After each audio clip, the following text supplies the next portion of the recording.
नमस्कार, hornbill TV देख रहे हैं आप। मैं हूं आपके साथ विशाल। अगर खबरों की शुरुआत करेंगे, उत्तराखंड में आज हिमालय दिवस मनाया जा रहा है। हर साल 9 सितंबर को हिमालय दिवस मनाया जाता है। वहीं मुख्यमंत्री पुष्कर सिंह धामी ने एक्स पर पोस्ट कर प्रदेशवासियों को हिमालय दिवस की भी शुभकामनाएं दी हैं। सीएम ने पोस्ट कर लिखा कि हिमालय पर्वत न केवल भौगोलिक दृष्टि से महत्वपूर्ण है, बल्कि इसके सांस्कृतिक, धार्मिक और पर्यावरण महत्व भी हैं।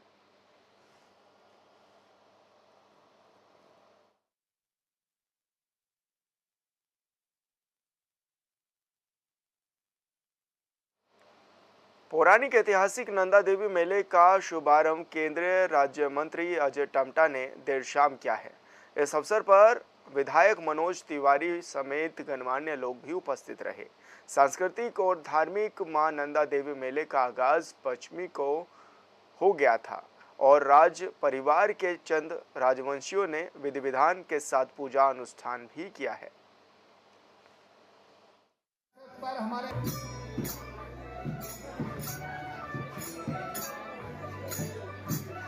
उपस्थित सभी भाइयों बहनों को इधर हैं उधर नंदा देवी का यह मेला ऐतिहासिक है, सांस्कृतिक है। कुमाऊं की ये अल्मोड़ा राजधानी रही है। इसका अपने आप में बहुत पौराणिक समय से अपने आप में जो कुमाऊं की संस्कृति है, कुमाऊं का जो कल्चर है, कुमाऊं की परंपरागत शैली है, इस मेले के मार्गदर्शन से हम सबके पूर्वजों के माध्यम से हम तक पहुंचा है और ये हमारे आने वाली पीढ़ी तक अनंत समय तक चलता रहेगा। और इसका प्रभाव हमारे पूरे कुमाऊं, गढ़वाल, पूरे उत्तराखंड वासियों के अंदर है। एक शक्तिपीठ है। इस शक्तिपीठ का देवी का ये मेला लगभग 208 वर्ष पूर्व से चला रहा मेला है। तो इस नंदा देवी मेले का अपना बहुत बड़ा महत्व है, चाहे इसका धार्मिक हो, पौराणिक हो, ऐतिहासिक महत्व है। उत्तराखंड के हिमालय इलाकों में इन दिनों मां नंदा देवी मेले की धूम मची हुई है। कुमाऊं गढ़वाल में मां नंदा देवी की पूजा अर्चना में लोग रमे हुए हैं। वहीं सांस्कृतिक ऐतिहासिक शहर अल्मोड़ा में पौराणिक नंदा देवी मेला की धूम भी देखी जा रही है। अल्मोड़ा में छोलिया नृत्य और हुडकों के थाप पर कलाकारों ने सांस्कृतिक जुलूस निकालकर लोक परंपरा की मिसाल पेश की है। वहीं नंदा देवी के प्रांगण और लोकगीतों का प्रदर्शन भी किया गया है।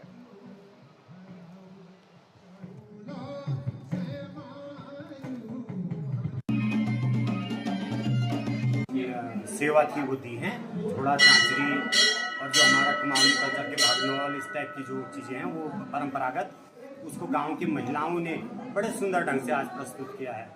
और इसके पीछे एक मकसद हमारा कमेटी का या अल्मोड़ा वासियों का ये भी है कि वो परंपरा कहीं विलुप्त ना हो जाएं, इसलिए वो हमारे बच्चों पर भी जानी चाहिए। में एकमात्र देवी ऐसी है जो गढ़वाल कुमाऊं दोनों जगह बराबर पूजी जाती है, इसलिए ये हमारे पूरे, वैसे तो पूरे भारतवर्ष का मेला है, किंतु विशेष करके आजकल हमारे उत्तराखंड में कुमाऊं गढ़वाल दोनों तरफ झूम मची है। मां नंदा की जय, मां नंदा की जय।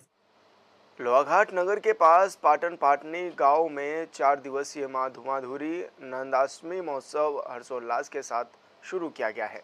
इस मौके पर महिलाओं ने उपवास रखकर आंचलिक परिधानों में दिव्य कलश यात्रा निकाली है। क्षेत्रीय विधायक खुशहाल सिंह अधिकारी ने कहा है कि पाटन पाटनी, रायकोट, महर कुंवर के लोगों ने मां झुमा धुरी के प्रति अपनी अटूट आस्था और सामाजिक एकता का परिचय दिया है। वहीं महोत्सव के आखिरी दिन 11 सितंबर को पाटन पाटनी, रायकोट, महर कुंवर गांव से मां भगवती की विशाल डोली रथ यात्रा निकाली जाएगी। साथ ही विशाल मेले का आयोजन भी होगा, जिसमें क्षेत्र के हजारों लोग शामिल होंगे।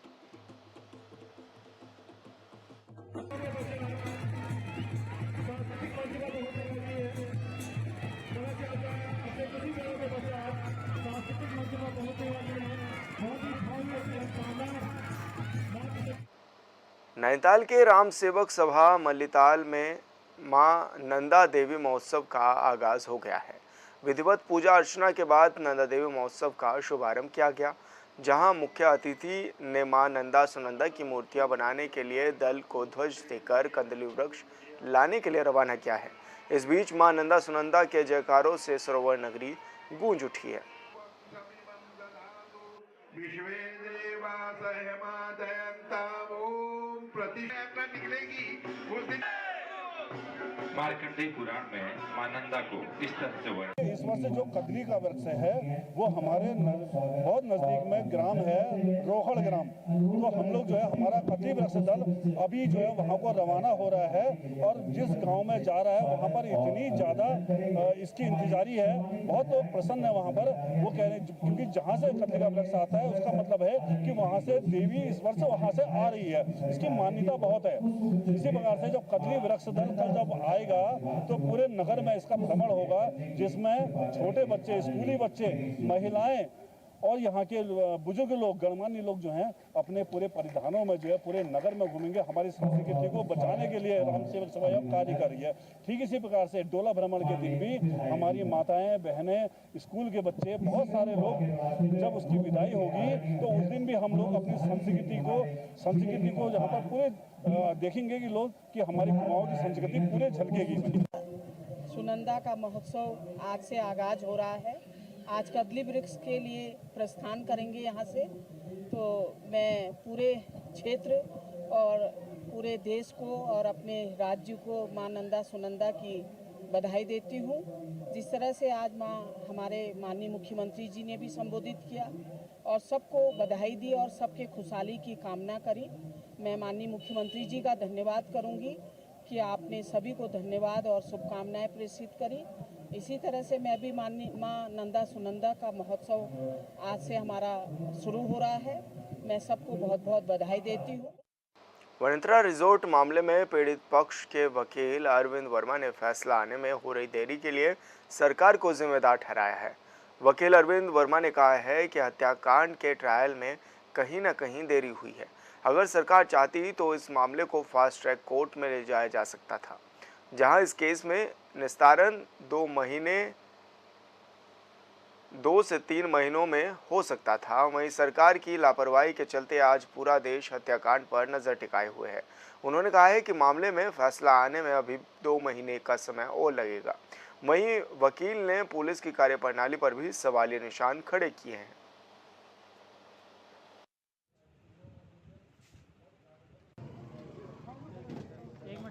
तो मेरा यह मानना है कि कहीं ना कहीं ट्रायल में तो देरी हुई है और अब सरकार को कहीं ना कहीं फास्ट ट्रैक कोर्ट बनाकर या फास्ट ट्रैक कोर्ट में इस मामले को पहुंचाना चाहिए था, जहां कम से कम 3 महीने में इस मामले का निस्तारण हो सकता था। तो इसी वजह से आज पूरा उत्तराखंड, पूरा देश इस अंकिता हत्याकांड वाला जो ट्रायल चल रहा है टकटकी लगाए देखा है। मेरी माताएं बहनें, काफ़ी माताएं बहनें हर बार जब पेशी होती है तो कोर्ट के बाहर आकर खड़ी होती हैं, वो गुहार लगाती हैं कि तो मेरे हिसाब से जल्द अब ट्रायल कंक्लूड होकर इसमें जो भी न्यायालय जिसको दोषी पाता है उसको कड़ी से कड़ी सजा होगी। सरकार को जिम्मेदार मानता हूँ, पुलिस को जिम्मेदार मानता हूँ, और अगर फास्ट ट्रैक कोर्ट में ये व्यवस्था चली जाती तो मेरे ख्याल शायद 2 से 3 महीने में ये मुकदमे का ट्रायल हो जाता और इसका कंक्लूजन निकल के आता। देश के पर्वतीय राज्यों में उत्तराखंड अपराध के मामले में पहले स्थान पर है, लिहाजा सरकार की कार्यशैली पर भी विपक्ष लगातार सवाल उठा रहा है।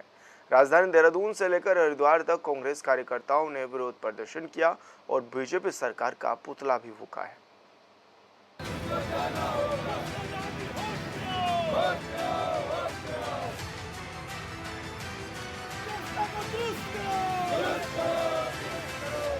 उत्तराखंड में लचर कानून व्यवस्था को लेकर जनता के साथ साथ राजनीतिक पार्टियों में भी उबाल देखने को मिल रहा है। देहरादून में महानगर कांग्रेस ने बीजेपी सरकार का पुतला दहन किया।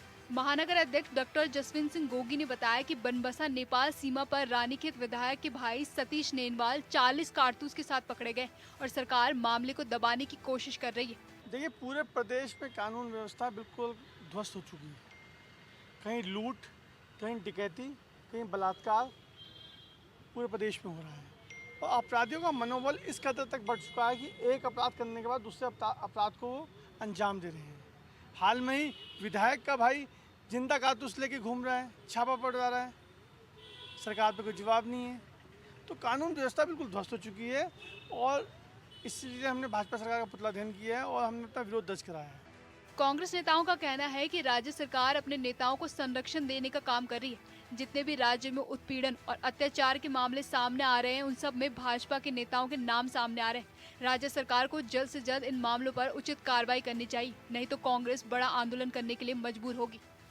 नैनीताल के हल्द्वानी में कांग्रेसियों ने महिलाओं पर अत्याचार को लेकर विरोध प्रदर्शन किया और भाजपा सरकार को कुरियर के माध्यम से चूड़ियां भेजी।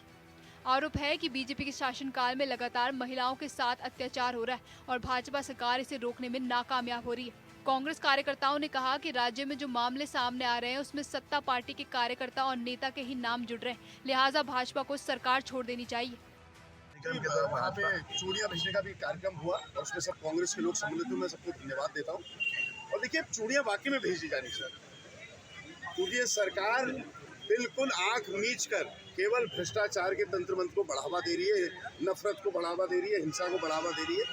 और जिसका कारण है कि समाज में ये विसंगतियाँ आ गई हैं, समाज में ऐसा हो रहा है और हमारी जो महिलाएं हैं वो सुरक्षित महसूस उत्तराखंड में नहीं कर रही हैं। ये हम सबके लिए बड़े शर्म की बात है। सरकार के खिलाफ प्रदर्शन कर रहे कांग्रेस कार्यकर्ताओं का कहना है कि बीजेपी के शासनकाल में लगातार अत्याचार हो रहा है, आरोपी खुलेआम घूम रहे हैं, लेकिन पुलिस कार्रवाई नहीं कर पा रही। सरकार के कहने पर अपराधियों को पुलिस बचाने में जुटी है। पुलिस इसलिए अपराधियों पर कार्रवाई नहीं कर रही है क्योंकि अपराधियों में बीजेपी के कार्यकर्ता और नेता शामिल हैं। चूड़ियाँ एक तरह का ये द्योतक है हमारे यहाँ, जो सनातन धर्म की चूड़ियाँ, बिंदी और ये सब जो थोड़ा सा नीचे विवाह के समय सनातन धर्म की परंपरा बनाया जाता है, तो उसकी रक्षा करने का जो संकल्प है ना, वो लेता है, पुरुष लेता है।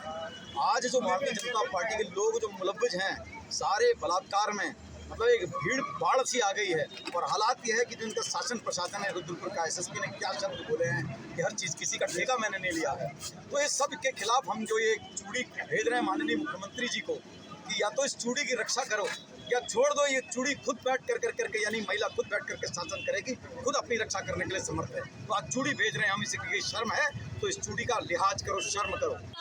पिछले कुछ दिनों से प्रदेश में महिलाओं के खिलाफ अपराध बढ़ रहे हैं। हर दिन हम न्यूज़पेपर देख रहे हैं, नए नए अपराध हमारे सामने, नए नए केसेस हमारे सामने आ रहे हैं और सरकार की पूरी तरह से निष्क्रियता दिखाई दे रही है। जिन महिलाओं के साथ इतने जघन्य अपराध हुए, उनके घर नेता जाने को तैयार नहीं है सरकार के लोग। तो जब आप अगर महिलाओं की सुरक्षा नहीं कर सकते हैं तो आज हमारे तरफ से ये कार्यक्रम रखा गया है कि जो मातृशक्ति चूड़ियाँ मातृशक्ति का प्रतीक होती हैं, वो चूड़ियाँ आज हमारी तरफ से सरकार को और मुख्यमंत्री जी को भेंट की जा रही है कि शायद चूड़ियों को देख के उनको ये समझ आए और याद आए कि हाँ, हमें मातृशक्ति की और महिलाओं की हिफाजत करनी है एक सरकार होने के नाते। और अगर आप नहीं कर पा रहे तो अपने पद से त्याग पत्र कीजिए ताकि महिलाएं भी आगे अपनी सुरक्षा करने में कोशिश करें।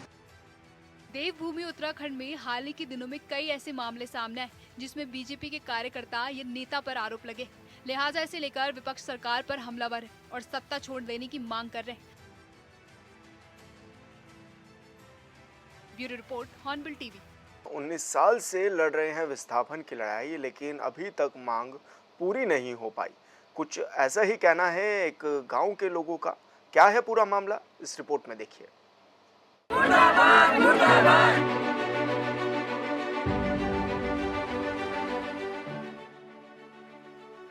उत्तराखंड की टिहरी स्थित एशिया की सबसे बड़ी टिहरी झील किनारे बसे ग्राम सभा भट्ट के ग्रामीणों में सरकार के प्रति भारी आक्रोश है। मुर्दाबाद मुर्दाबाद मुर्दाबाद, डीसी मुर्दाबाद मुर्दाबाद मुर्दाबाद, जो कहीं से गलत नहीं है। गांव के लोगों का कहना है कि झील की वजह से जमीन धंस रही है, मकानों में दरारें पड़ रही है, कोई सुनने को तैयार नहीं। लिहाजा गांव के लोग 12 से ज्यादा दिनों से झील के किनारे ही अनिश्चितकालीन धरने पर बैठे हैं। यहाँ पे विगत 12 दिनों से हम यहाँ पे अनिश्चितकालीन धरने पे बैठे हुए हैं और ग्राम सभा भड़गांव के विस्थापन की मांग को लेकर हम यहाँ पे धरने पे बैठे हुए हैं। और सभी ग्रामीणों का कहना ये है कि इस बार हम आर और पार की लड़ाई लड़ रहे हैं। जब तक हमारा गांव विस्थापित नहीं हो जाता तब तक हमारा अनिश्चितकालीन धरना भी जारी रहेगा। और जैसे कि आप देख ही रहे हैं कि यहाँ पे टिहरी झील का जो जलस्तर है वो लगातार बढ़ रहा है और कल तक संभवतः यहाँ पे धरना स्थल पे टिहरी झील का जलस्तर आ जाएगा और जिसके कारण यहाँ पे सभी ग्रामवासी जल समाधि हेतु बाध्य होंगे अगर हमारी मांगों पे सकारात्मक कुछ निर्णय नहीं लिया गया। टिहरी झील को लगभग 20 साल पूरे होने वाले हैं, लेकिन विस्थापन की बात करें तो टिहरी झील से लगे आसपास के गांव का विस्थापन पुनर्वास मुआवजा पूर्ण हो चुका है। लेकिन झील से लगा हुआ भट्ट गांव, जो कि उत्तरकाशी जिले का अंतिम गांव है, वहां के कुछ परिवारों को विस्थापित कर दिया गया था और लगभग 50 परिवार आज भी विस्थापन के लिए लड़ाई लड़ रहे हैं। मामला ये है कि भंडारी जी के हाथ पे वो जो रिपोर्ट है 2013 के जो वैज्ञानिक ने रिपोर्ट बनाई है, उस टाइम प्रीतम पवार जी कैबिनेट मंत्री थे और हमारे जिला अधिकारी महोदय ने जो जिस टाइम 2013 में उत्तरकाशी आपदा आई थी, उस टाइम जो है ये वैज्ञानिक को भेजा था, तो 2 दिन तक वैज्ञानिक यहाँ रहा है। उन्होंने जो है हर जगह यहाँ मशीन लगाई है। इस धरती पे जो है उन्होंने हथौड़ा बजा बजा के जो है इसकी जांच की है, और ये जांच करके उन्होंने जो है लिख के दे रखा है इस पर सब शब्दों में कि भड़गांव झील में कभी भी समा सकता है, इस बात से इनकार नहीं किया जा सकता है। और आज ये दिन हमें देखने को मिल रहा है, और शासन प्रशासन तभी इस बात को गौर नहीं कर रहा है। शासन प्रशासन क्या बोल रहा कि हम तो इसकी जो है जांच करवा रहे हैं। तो मैं तो यही कहूँगा सर कि ये लोग जो है हमारी जो है जनहानि कर रहे हैं और हमारी अनदेखी कर रहे हैं, और हमारे साथ सौतेला व्यवहार किया जा रहा है यहाँ पर, क्योंकि ये उत्तरकाशी से सटा हुआ गांव है। परसों जिला अधिकारी महोदय वहाँ गए मदनी की में, उनका भी यही था मसला जो हमारा है यहाँ पर। ऐसे वो भी झील के किनारे बैठे थे, वहाँ पर जिला अधिकारी महोदय ट्रॉली से बाकायदा अपने आप गए डीएम साहब, और डीएम साहब ने जो है उनकी मांगों को पूरा किया है, वहाँ विस्थापन करवाया है उनको, उनके लिए बोला है कि तुमको हम विस्थापन कर देंगे। और भड़गांव में आज 12वें दिन है, हमें भड़गांव में उन्होंने एक दर्शन भी नहीं दिखाया अभी तक यहाँ पर। वो तब आएंगे जब यहाँ की जनता जो है डूब जाएगी, मर जाएगी। वैज्ञानिक रिपोर्ट की जांच के अनुसार पाया गया कि इस गांव में झील के पानी से खेत खलियानों में दरारें आ चुकी है। निकट भविष्य के लिए खतरा है। ग्रामीणों ने शासन प्रशासन को पत्राचार के माध्यम से अपनी समस्याएं बताई, लेकिन टीएचडीसी और टिहरी पुनर्वास के एग्जीक्यूटिव डायरेक्टर को भी अवगत कराने के बावजूद भी आज तक कोई कार्रवाई नहीं हुई। हमें आज यहाँ पे 12 दिन हो गए, और 12 दिन के डबल करे तो 12 दिन के डबल तो 24 दिन हमें यहाँ पे हो गए हैं, लेकिन हमारे पास अभी कोई भी अधिकारी हमारे निर्णय करने के लिए कोई भी नहीं आया। परसों हमारे उत्तरकाशी के डैम आए थे, उत्तरकाशी के डैम हमें धमकी दे रहे थे। जैसे हमारे इस डैम आए थे, तो जैसे हमारे सागर भाई आए थे, इनके लिए बोल रहे थे कि आप क्यों यहाँ पे बैठे हैं, आप इनको गुमराह कर रहे हैं, दबाव डाल रहे हैं इस पे, तब जाके इनको यहाँ रखें। तो सर हम किसी की बातों पे नहीं आ रहे हैं, क्योंकि हम आपके हक के लिए लड़ रहे हैं सर, अपने हक के लिए लड़ रहे हैं हम तो। लेकिन जैसे हमारे टिहरी प्रशासन है, तो ये हमारे उत्तरकाशी है, तो बोल रहे हैं कि ये उत्तरकाशी वाले हैं, तो इसीलिए सर हमारे साथ भेदभाव हो रहे हैं। जितने भी ये टिहरी बांध के जो गांव है झील के किनारे के, सब विस्थापित किए नेटरी वालों ने, जो हमारे नेटरी की जो डैम है, इस डैम है। लेकिन सर हमारे लिए यहाँ पे बहुत खतरे हो रखे हैं, हम रात दिन यहाँ बैठे हैं, और हमारे लिए यहाँ पे कुछ भी हो सकता है, तो इसकी जवाबदारी किसकी रहेगी। गांव के लोग बताते हैं कि ये चूहा बिल्ली जैसा खेल पिछले 18 से 19 सालों से चल रहा। झील का पानी बढ़ता जा रहा। झील के किनारे ही पिछले 12 दिनों से ग्रामीण अनिश्चितकालीन धरने पर बैठे हैं। धरना स्थल पर एसडीएम उत्तरकाशी ने ग्रामीणों को समझाने की कोशिश की, लेकिन ग्रामीण नहीं माने और अपना धरना प्रदर्शन जारी रखा। ग्रामीणों ने प्रशासन को चेतावनी दी कि यदि इस बार हमारी मांगों को गंभीरता से नहीं लिया जाता तो हम लोग जल्द समाधि ले लेंगे। हम यहाँ बैठे हैं, हमें 12वां दिन हो गए आज यहाँ पे, और कोई शासन पुनर्वास या टीएडीसी अभी तक उन्होंने कोई निर्णय नहीं दिया है। हम यहाँ जल में समा जाएंगे, पर वो कुछ निर्णय लेने के लिए तैयारी नहीं हो रहे हैं। हमारे वो एक्शन साहब यहाँ पे आए थे, वो भी यही बोल रहे हैं कि हम जांच करेंगे, सितंबर में जांच करेंगे। कब सितंबर में जांच करेंगे, जब हम यहाँ डूब जाएंगे। इसलिए सर मैं शासन प्रशासन से यही निवेदन करूँगी कि हमें जल्दी से जल्दी विस्थापन करें, क्योंकि हमें बहुत परेशानी हो रही है यहाँ पे। एक दिन मैं यहाँ घास के लिए गई थी, तो मेरा घास नीचे गिर गया था झील में। अगर मैं ही गिर जाती झील में तो क्या होता सर। हमारे लिए यहाँ जंगल नहीं है, कहीं कुछ नहीं है, हमारे बच्चों के लिए कुछ सुविधा नहीं है। हमें यहाँ से बस सिर्फ विस्थापन करना है सर। हमें विस्थापन की मांग है, और पुनर्वास भी और टीएडीसी भी ये सोच लें कि हम कब से यहाँ पे बैठे हैं, पर वो यहाँ पे नहीं आए हैं तब से, जब से हमने ये बोला कि हमें सर्वे, वो ड्रोन सर्वे नहीं चाहिए, हमें ड्रोन सर्वे चाहिए नहीं यहाँ पे। ग्रामीणों की मांगों पर विचार होगा या नहीं, ये तो वक्त के साथ ही पता चलेगा। लेकिन मौजूदा वक्त में ग्रामीणों के सामने आगे कुआं पीछे खाए वाली स्थिति है।